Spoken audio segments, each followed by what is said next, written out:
എല്ലാവർക്കും ഒരിക്കൽ കൂടി സ്വാഗതം. കഴിഞ്ഞ എപ്പിസോഡിൽ നമ്മൾ പറഞ്ഞു നിർത്തിയത് കാലം, ദിക്ക്, ആത്മാവ്, മനസ്സ് എന്നിവയെക്കുറിച്ച് വിശദീകരിക്കാമെന്ന് പറഞ്ഞിരുന്നു. നമുക്ക് കാലം എന്നതിനെക്കുറിച്ച് ആദ്യം ചിന്തിക്കാം. അനാദിരഹിത കാലഹ എന്ന് ആചാര്യന്മാർ പല ശതാബ്ദങ്ങൾക്ക് മുമ്പേ തന്നെ തിരിച്ചറിഞ്ഞിരുന്നു. അതായത് കാലം എവിടെ തുടങ്ങിയെന്നോ എവിടെ അവസാനിക്കുന്നുവെന്നോ ആർക്കും അറിയില്ല. ശിവപുരാണത്തിലേക്ക് വരുമ്പോൾ ശിവൻ്റെ ആദിയും അന്തവും, അത് തലയും പാദവും എവിടെയെന്ന് കണ്ടെത്താനുള്ള വ്യഗ്രത മഹാവിഷ്ണുവിനും ബ്രഹ്മദേവനും ഉണ്ടായതായി ഒരു കഥ അല്ലെങ്കിൽ പുരാണ കഥ പറയുന്നുണ്ട്. അതിൽ രണ്ടുപേരും ശിവൻ്റെ പാദത്തെ തേടിയും ശിരസിനെ തേടിയും യാത്ര ആരംഭിച്ചു. പോയി പല വർഷങ്ങൾ സഞ്ചരിച്ചു. പക്ഷേ അവിടെ പാദമോ ശിരസോ കാണാൻ കഴിഞ്ഞില്ല. അപ്പോൾ അവിടെ സർവ്വതിൻ്റെയും അടിസ്ഥാനമായി ശിവഭഗവാൻ, പരമശിവനെ ഇവിടെ പുരാണങ്ങളിലൂടെ പ്രകീർത്തിക്കുന്നുണ്ട്. അതവിടെ നിൽക്കട്ടെ. നമുക്ക് വരും എപ്പിസോഡുകൾ അതേക്കുറിച്ചും നമുക്ക് കൂടുതൽ അറിയാനുള്ള അവസരങ്ങൾ ഉണ്ടാക്കാം. അപ്പോൾ എന്തായാലും കാലം എവിടെ തുടങ്ങിയെന്നോ എവിടെ അവസാനിക്കുന്നുവെന്നോ ആർക്കും അറിയാൻ കഴിയുന്നില്ല.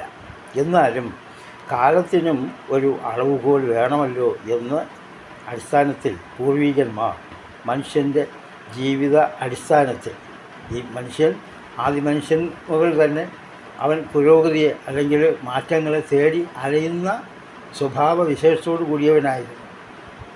അന്ന് അങ്ങനെ ഉള്ള ആ സ്വഭാവവിശേഷം തന്നെയാണ് ഇന്നും നിലകൊള്ളുന്നത്. അതുകൊണ്ട് മനുഷ്യൻ ഒരിക്കലും ഇത് മതി, നമുക്ക് ഇത്രയും അറിഞ്ഞാൽ മതി എന്ന ഒരു ചിന്തയിൽ തൻ്റെ പ്രവൃത്തികളെയും തൻ്റെ ബുദ്ധിയെയും കടിഞ്ഞാണിടാൻ തയ്യാറല്ല. മേലും ബുദ്ധി പ്രയോഗിച്ച് തൻ്റെ ശക്തി ഉപയോഗിച്ച് എന്തെല്ലാം നമുക്ക് ഇനിയും അറിയാനുണ്ടോ, കണ്ടെത്താനുണ്ടോ എന്ന വ്യഗ്രതയിൽ മനുഷ്യൻ പാഞ്ഞുകൊണ്ടിരിക്കുന്ന കാലമാണ് ഇപ്പോൾ. അന്ന് തുടങ്ങിയത് ഇന്നും തുടർന്നു പോകുന്നു എന്നർത്ഥം. അപ്പോൾ മനുഷ്യൻ്റെ ജീവിതാടിസ്ഥാനത്തിൽ കാലത്തെ 4 യുഗങ്ങളായി തരംതിരിച്ചു. അതായത് ശിലായുഗം, ത്രേതായുഗം, ദ്വാപരയുഗം, കലിയുഗം. ശിലായുഗത്തിലെ മനുഷ്യൻ പൊതുവെ എല്ലാത്തിനും കല്ല് ഉപയോഗിച്ചിരുന്നു. താമസിക്കാൻ പാറ കൊണ്ടുള്ള ഗുഹകൾ, കല്ല് ഉരച്ച് അഗ്നി ഉണ്ടാക്കുക, ശത്രുക്കളെ നേരിടാനും കല്ല് ഉപയോഗിക്കുക. അങ്ങനെ പലതിനും കല്ല്, പാറ മുതലായവ ആണ് ഉപയോഗിച്ചിരുന്നത്. അങ്ങനെയാണ് ശാസ്ത്രകാരന്മാർ പറയുന്നത്. അടുത്തത് ത്രേതായുഗം. ത്രേതായുഗം മനുഷ്യൻ കുറച്ചുകൂടെ പുരോഗതി എത്തിക്കഴിഞ്ഞ ഒരു കാലഘട്ടമായി പറയുന്നുണ്ട്. മനുഷ്യർ അന്ന് കല്ലും കമ്പും ഇലകളും മരത്തോലുകളും ഒക്കെ അവരവരുടെ ദൈനംദിന ജീവിതങ്ങൾക്ക് ഉപയോഗിക്കാൻ പഠിച്ചിരുന്നു.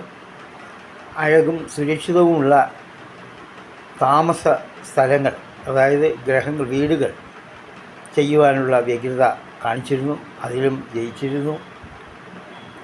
ഇങ്ങനെയൊക്കെ ചരിത്രകാരന്മാരുടെ ഗ്രന്ഥങ്ങളിൽ നിന്ന് അറിയാൻ കഴിയുന്നുണ്ട്.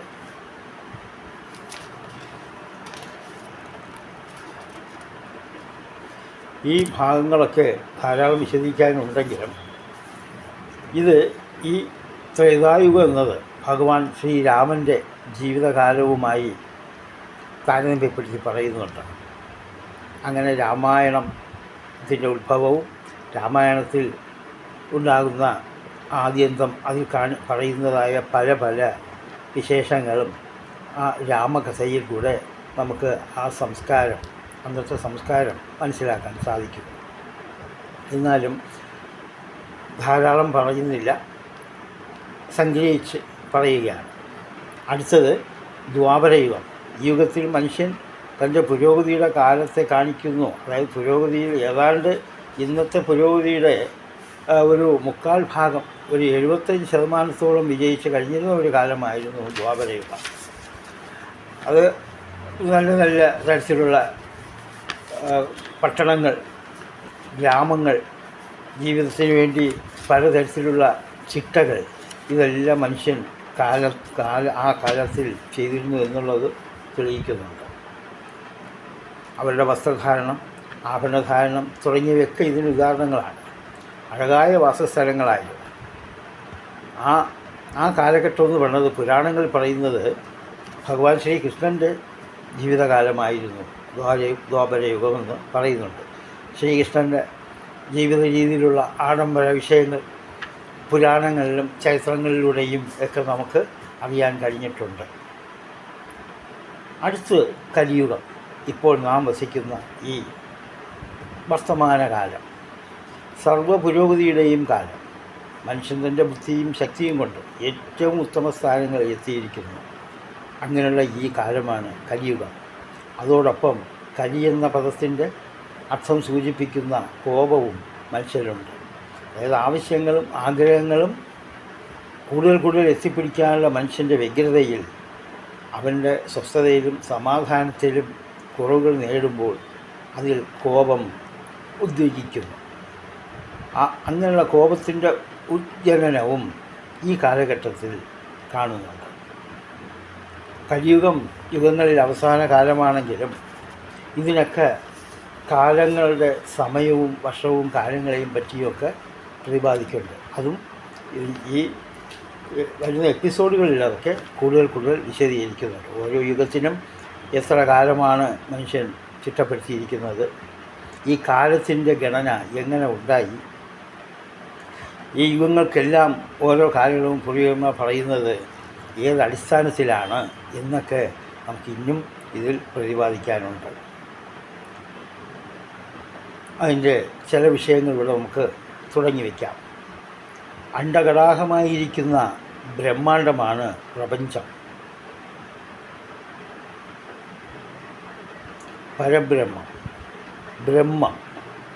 ബ്രഹ്മത്താൽ നിറഞ്ഞത്. ഇവിടെ ബ്രഹ്മായുസാണ് പ്രപഞ്ചത്തിൽ സ്ഥിതി ചെയ്യുന്ന വേദങ്ങൾ പറയുന്നത്. ബ്രഹ്മായുസിനെയാണ് നമുക്ക് കാലത്തിൻ്റെ ഗണനയിൽ കൊണ്ടുവരേണ്ടത്. ബ്രഹ്മായുസിനെ പറയുന്നതിന് മുമ്പ് കാലവും സമയവും എങ്ങനെയാണ് ബന്ധപ്പെട്ട് കിടക്കുന്നതെന്ന് അറിഞ്ഞേ പറ്റൂ. എങ്കിലേ ബ്രഹ്മദിനം, ബ്രഹ്മമാസം, ബ്രഹ്മവർഷം, അങ്ങനെ ബ്രഹ്മാവിൻ്റെ കാലയളവിനെ അടിസ്ഥാനപ്പെടുത്തി നമുക്ക് ബ്രഹ്മാവിൻ്റെ ആയുസ്സും പ്രപഞ്ചത്തിൻ്റെ നിലനിൽപ്പും കാര്യങ്ങളൊക്കെ നമുക്ക് കൂടുതൽ അറിയാൻ കഴിയും.